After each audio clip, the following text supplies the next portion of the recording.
এই মেয়েটি তার স্বামীর প্রেমে এতটাই অন্ধ ছিল যে সে তার স্বামীর কথা রাখতে উঁচু একটি বিল্ডিং থেকে ঝাঁপ দেয়। সে পড়তে পড়তে তার স্বামীর কথা ভাবতেছিল। আমার স্বামী আমাকে একটা সময় কত ভালোবাসতো।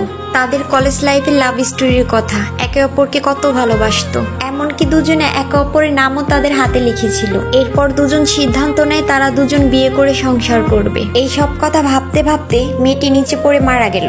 আর হঠাৎ করে তার অ্যাসিস্ট্যান্ট চিৎকার করে উঠল, বস আপনার স্ত্রী ছাদ থেকে নিচে পড়ে গিয়েছে। কিন্তু প্রথমে তার বস বিশ্বাস করে না, কিন্তু মেয়েটি বলে বিশ্বাস না হলে আপনি নিজে এসে দেখেন। ঠিক তখনই তার বউকে ফোন দেয়, কিন্তু ফোনটি বন্ধ ছিল। ফোনটি বন্ধ থাকার কারণে সে অফিসের সিসি ক্যামেরার ফুটেজ চেক করে।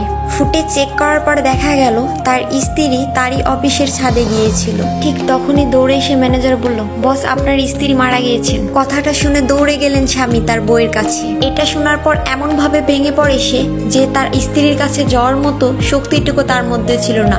সে মেঝেতে হামাগুড়ি খাচ্ছিল। আর ঠিক তখনই তার মনে পড়ে সে তার স্ত্রীর সাথে প্রতারণা করছিল। এরপরও তার স্ত্রী বলছিল, আমাকে ছেড়ে যেও না তুমি, আমি তোমাকে ছাড়া বাঁচতে পারবো না। ছেলেটি মেয়েটিকে বলে, তুমি যদি আমাকে সত্যি ভালোবাসো তাহলে আমার অফিসের ছাদ থেকে ঝাঁপ দাও। এই সব কথা ভাবতে ভাবতে ছেলেটি ছুটে যায় তার স্ত্রীর কাছে, কিন্তু ততক্ষণে অনেকটা দেরি হয়ে যায়।